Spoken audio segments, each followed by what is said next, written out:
may nakita po tayong balita, pakinggan muna natin ito, na ito daw pong si former Senator Trillanes nag-file ng supplemental affidavit over drug smuggling, grab complaints versus dito kay Pulong Duterte, mga kababayan. Kasi nga kung matatandaan nyo, di ba, pumutok yung balita ng magnetic lifter na may laman po na ipinagbabawal na bato, mga kababayan. And then, di ba nagsalita din itong si Jimmy Guba na kung saan isinasangkot po niya itong si Paulo Duterte, mga kababayan, patungkol po dun sa pagpapagilong ng bilyon-bilyong halaga ng ipinagbabawal na bato dito po sa ating bansa nung panahon na presidente pa yung tatay nito, mga kababayan, itong si Pulong Duterte. So ngayon, pakinggan po natin itong ginawang hakbang ni former Senator Trillanes laban po kay Pulong. Ano po ngayon, ito i-play po natin.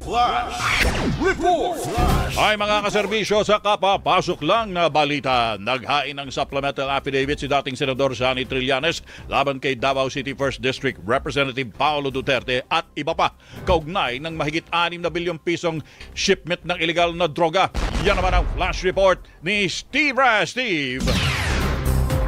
Tony, dumulog sa tanggapan ng Department of Justice si dating Senador Antonio Trillanes para magsumite ng supplemental affidavit kaugnay ng kanyang mga reklamong drug smuggling at graft laban kina Davao City 1st District Representative Paulo Duterte, dating Customs Commissioner Nicanor Paeldon at iba pang individual.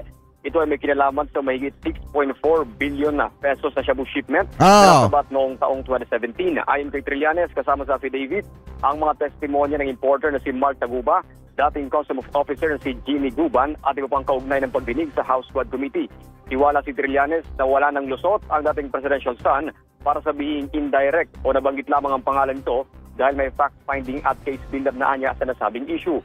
Ibig sabihin, mga kababayan, may fact-finding na, talagang may nakita na sila na talagang matibay na ebidensya, mga kababayan, lalo na at may taong buhay na patunay. Etong si Jimmy Guban na eto pong si Paulo Duterte ay sangkot po talaga, mga kababayan, sa pagpapagulong ng bilyon-bilyong halaga ng ipinagbabawal na bato dito po sa ating bansa, mga kababayan. So kung eto magtutuloy-tuloy, mga kababayan, at nagtagumpay etong si former Senator Trillanes dito, possible na makulong pala, mga kababayan, etong si Paulo Duterte. Kasi alam naman po natin, mga kababayan, etong mga Duterte kapag ka naandya na, hindi na po nila hinaharap yan. Ano po, kumbaga, mga kababayan, iniaasa na lamang po nila sa kanilang abogado at hindi sila mismo yung humaharap sa mga aligasyon na ibinabato po sa kanila. So ngayon, kung etong kay former Senator Trillanes na mga ipina-file na mga supplemental affidavit, mga kababayan, at yung mga ebidensyang dala-dala po niya ay matibay, possible na makulong etong si Paulo Duterte. Mga kababayan, ano po, ipagpatuloy pa natin. Kasong paglabag sa Comprehensive Dangerous Drugs Act of 2002 at graft and corruption ang sinampang kaso ni Trillanes laban sa mga respondent. Sa serbisyo mo sa DOJ, Steve Rad, para sa Teleradyo Serbisyo at Radyo 630. Serbisyo! So ngayon, idiretso na po agad natin yan dito. Kasi ito po yung interview ni former Senator Trillanes after po niya mag-file or bago pa lang siya mag-file, mga kababayan, ng supplemental affidavit laban po dito kay Paulo Duterte. Kasi ito may kaugnayan ito, mga kababayan, kung matatandaan nyo, dun sa smuggling, yung pag-i-smug nila, mga kababayan, and then yung pagpapagilong nila ng bilyon-bilyong halaga ng ipinagbabawal na bato. So ituloy na po agad natin. Tayo nandito, sir.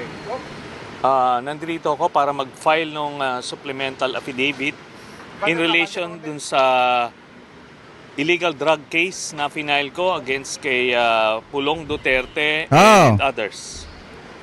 Sir, ano na po ba yung progress nitong kasong ito? Ngayon, fact-finding, case build-up phase. Pero with this, na siya, makukompleto na siya. So, uusod na yung preliminary investigation. Diba? Anong laman? Yes, sir. Ito yung evidence, the whole evidence na ginamit ng prosecution to convict itong si Mark Taguba is going to be the same evidence. Ngayon, in addition to that, yung affidavit ni Mark Taguba at ni Jimmy Guban para to reinforce and validate. Yun talaga matibay, mga kababayan, sa totoo lang, yung binitawang affidavit yung mga testimony ni Jimmy Guban at saka nitong si Taguba, na kung saan mga kababayan, lalo na yung kay Jimmy Guban, lantaran niyang itinuro etong si Paulo Duterte. At kung sakali man mga kababayan nauusad dito at magkakaharap-harap sila sa korte, kaya naman panindigan ni Jimmy Guban yung mga binibitawan niyang salita. Ang problema, kaya ba ni Paulo Duterte na harapin po ito, mga kababayan, kung sakali na magtuloy-tuloy etong ginagawang hakbang or aksyon ni former Senator Trillanes laban po sa mga ginagawang anomalya nitong si Paulo Duterte. Ang tanong, kaya ba nilang harapin yan? Kasi si Jimmy Guban, kayang harapin ni Jimmy Guban, mga kababayan, at panindigan yung kanya mga binibitawang salita. Ano po ngayon, ipagpatuloy pa natin. Validate yung involvement ni Pulong. Sir, ito po ba yung part din nung nakuha natin dun sa hearings ng House? Yes. So ito yung 6.4 billion pesos shabu shipment na pinasok, tapos narinig natin ulit sa Quadcom si Mark Taguba na sinasabi niya na nagbibigay siya ng pera pang proteksyon kay Pulong Duterte, tapos napili siya to import itong shabu. So ultimately it leads to Mr. Pulong Duterte. So ito sir, parang ito yung evidence sir para madikit na talaga sa makonduit na po. Yes. In addition, dun sa final ko last year, so ito, magko-compete siya. Wala nang diba? Pulong sir na para sabihin na indirect or na banggit lang siya yung pangalan niya. Maliwanag yung may dalawa ng testigo nagsasabi na talaga ang nagpapalakad ng mga drug shipments nung panahon ni Duterte ay si Pulong. Yeah. Okay. Thank you, sir. Yan nga masakit, mga kababayan ko. Yan ang masakit sa totoo lang.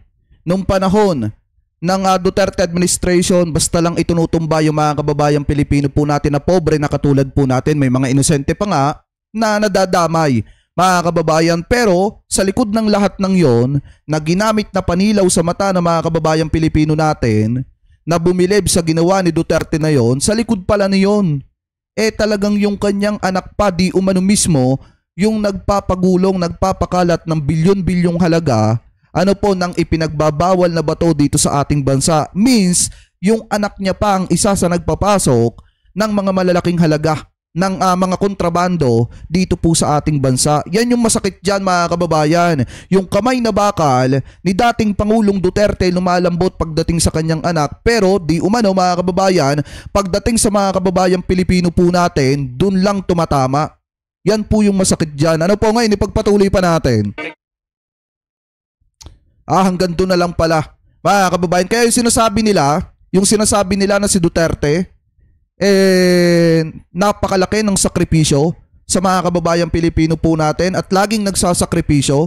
Isang malaking kalokohan yan, mga kababayan, katulad nung sinasabi dito. Kasi kung talagang si Duterte ay nagsakripisyo para sa mamamayang Pilipino, di sana nung nalaman niya, mga kababayan, na yung kanyang anak ay sangkot sa pagpapagulong ng bilyon-bilyong halaga ng ipinagbabawal na bato dito sa ating bansa, sana ipinakita niya sa sambayan ng Pilipino na kahit anak niya tinatamaan ng kamay na bakal, mga kababayan, at naiitumba katulad nung ginawa nila sa mga kababayang pobre na katulad po natin. Dapat ginawa din ni Duterte yan. Kaso, mga kababayan, hindi Yung kamay na bakal niya malambot pagdating kay Michael Yang, kay Alan Lim, at dito kina Paulo Duterte. Pero doon sa mga kababayang pobre na katulad natin, doon lang tumatama.